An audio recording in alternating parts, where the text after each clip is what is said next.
Mexico, ranked 13th in the world by FIFA, has at least attempted to qualify for every tournament but one, doing so for the 17th time in Qatar. It's fair to call them perennials, and one of the more successful nations in the tournament, playing hosts twice and having progressed out of the group in every World Cup since 1994. Eltree would participate in the inaugural tournament, but were quite shaky in defense, even giving 6 goals to Argentina. In fact, it would take 4 attempts in the tournament for Mexico to even register a single point, although Thomas Balcazar Gonzalez would score against France in 1954. The first points for Mexico came against the Welsh Dragon in the midst of their only World Cup appearance in a 1-1 draw. Unfortunately, it would not be until the following tournament in Chile '62 that Mexico would notch its first win on the world stage against a strong Czechoslovakian side 3-1. It would not be enough to see them out of the group, but it was still famous for being the first Mexican triumph at the World Cup. They followed this up with a tough showing in England in 1966 in an even tougher group with the hosts, France and Uruguay. Losing to England and drawing the other 2 games was not enough to progress, but it did mark improvement. England 1966 would also be memorable as the final tournament of goalkeeper Antonio Carvajal, who was still one of only 3 players to ever feature in 5 World Cups. Expectations were high, and hopes even higher when Eltree proudly hosted the 1970 tournament.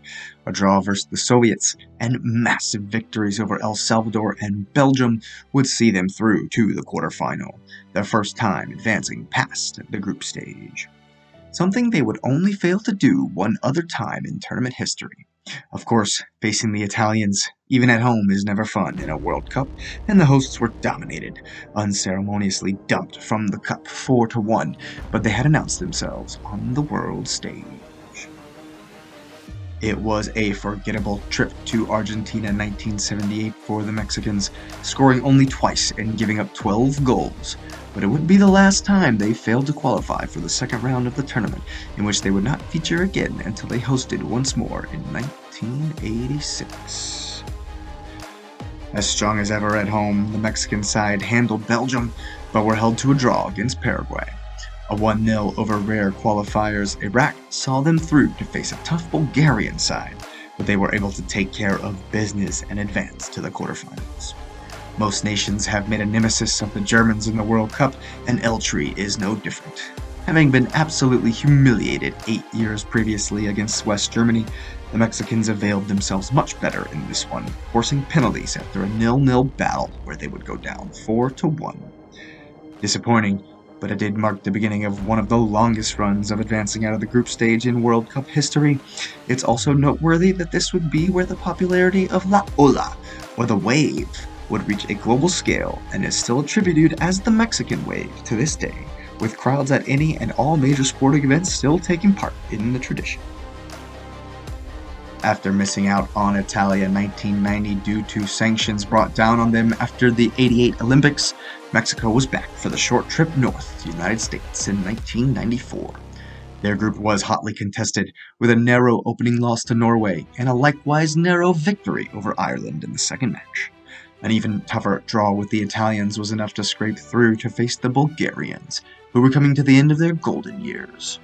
1-1 to penalties, again where they fell once more, but Eltree was here to stay as part of the World Cup furniture.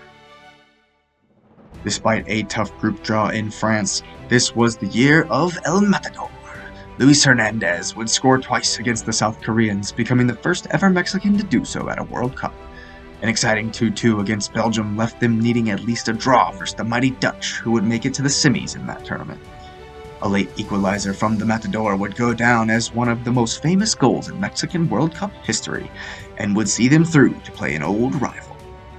Despite another goal from Hernandez, Germany would bring an end to an exciting and historic tournament for Mexico in the round of 16. Jared Borghetti would announce himself much the same as the Matador 4 years previously in the Far East of Korea and Japan in 2002. A monster opening win versus semi-finalists in France, Croatia, was followed by another strong performance against Ecuador. It was the Italians again in the final match of the group, in which they drew 1-1 to remain unbeaten in the first round. This would set up a round of 16 match against Mexico's biggest rivals. The US of A were on their own historic run, and this game would be where the 2-0 scoreline would become famous in this rivalry, with the Americans crushing Mexican dreams in an intense battle. An interesting group draw in Germany with Iran, Angola, and Portugal would mark a 4th tournament in a row, as well as the 5th straight time El Tri would advance past the group stage. Defeating Iran was expected, but the 0-0 draw with Angola was anything but. Despite a loss to the Portuguese, they would move on and take Argentina to extra time, where they would fall just short, despite a Rafa Marquez goal. Enter Chicharito Hernandez, grandson of Thomas Balcanzar Gonzalez, goalscorer in Switzerland 1954. Mexico were in the hosts group in South Africa 2010 in the very first game of the tournament, which I remember well. The South Africans were really up for it the entire time, and the world's introduction to the Vuvuzela was a tough one for El Tri, as the game ended 1-1.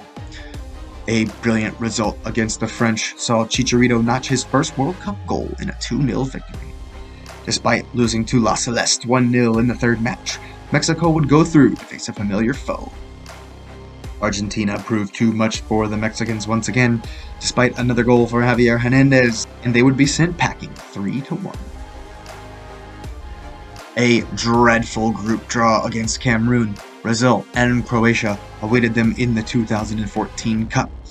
Despite the prospects, El Tri managed to do quite well, recording a 1-0 over Cameroon, a tight 0-0 with the hosts, and a famous win over Croatia 3-1. Familiar with advancing to the round of 16 at this point, they knew it wouldn't be an easy match against the mighty Orangemen of the Netherlands. Giovanni Dos Santos' goal was not enough to see them past the Dutch, falling 2-1 once again at the same stage for the 6th straight World Cup. Rafa Marquez became just the 3rd player in history to appear in 5 World Cups in Russia in the defense for Mexico. A storied and successful career saw him leading El Tri in another nasty group.